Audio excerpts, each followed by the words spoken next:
এরকম ফটো এডিটিংয়ের জন্য সবার প্রথমে আপনারা কি করবেন, প্লে স্টোর ওপেন করে নেবেন আপনার মোবাইল থেকে। প্লে স্টোর ওপেন করে আপনারা এখানে সার্চ দেবেন 3D লুট। 3D লুট এই কথাটি লিখে আপনারা এখানে সার্চ করবেন। সার্চ করলে দেখুন আপনাদের সামনে এরকম একটি অ্যাপ আসবে, এই যে অ্যাপটি 3D লুট মোবাইল, এই অ্যাপটিকে আপনারা ইনস্টল করে নেবেন। ইনস্টল করে আপনারা কি করবেন, এখান থেকে অ্যাপটিকে ওপেন করে নেবেন।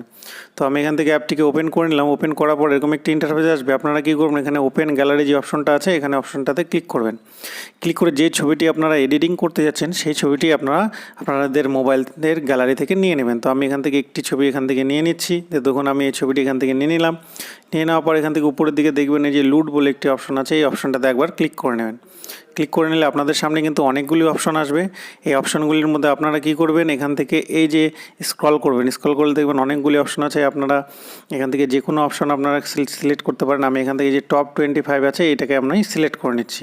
সিলেক্ট করে নেওয়ার পর দেখুন আপনাদের সামনে অনেকগুলি অপশন চলে আসবে। এখান থেকে এই যে এখান থেকে আপনারা কী করবেন, এটাকে স্ক্রল করবেন, যেটা আপনাদের পছন্দ হবে সেটাতে একবার ক্লিক করবেন। দেখুন দারুণভাবে কিন্তু ব্যাকগ্রাউন্ড সহ ছবিটির পুরো কালারটি চেঞ্জ হয়ে যাচ্ছে। তো এইভাবে আপনারা পরেরটি যদি পছন্দ না হয় তারপরেরটি ক্লিক করবেন। এভাবে ক্লিক করে করে কিন্তু আপনাদের ছবিগুলোকে দারুণভাবে কিন্তু চেঞ্জ করতে পারবেন। ব্যাকগ্রাউন্ড এবং ছবির কালারটিকে দারুণভাবে এক ক্লিকেই কিন্তু আপনারা চেঞ্জ করে নিতে পারবেন। তো এবার মনে করুন যে এখান থেকে আমি যে কোনো একটি এই কালারটিকে আমি চুজ করলাম। চুজ করে এটা আমার ধরুন পছন্দ হয়েছে।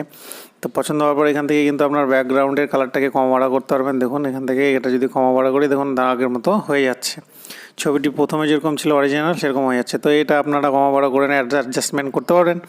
করে নেওয়ার পর ধরুন এই ছবিটি আমি সেভ করব। সেভ করার জন্য আপনারা কী করবেন, এই যেখানে উপরে ডান দিকে যে রাইট ক্লিক রয়েছে, রাইট ক্লিকে এখানে আপনারা ক্লিক করে দেবেন। ক্লিক করলে দেখুন আপনাদের সামনে এরকম একটা অপশন আসবে। আপনারা কী করবেন, এই যে সেভ টু গ্যালারি এখানে অপশন ক্লিক করলেই আপনার এই ছবিটি কিন্তু আপনার মোবাইলের গ্যালারিতে সেভ হয়ে যাবে। তো এই ছিল বন্ধুরা আজকের ভিডিওটি। ভিডিও দেখে নতুন কিছু শিখে থাকলে অবশ্যই চ্যানেলটিকে সাবস্ক্রাইব করুন এবং পাশে থাকা বেল আইকনটিকে অল করতে ভুলবেন না। Thank you.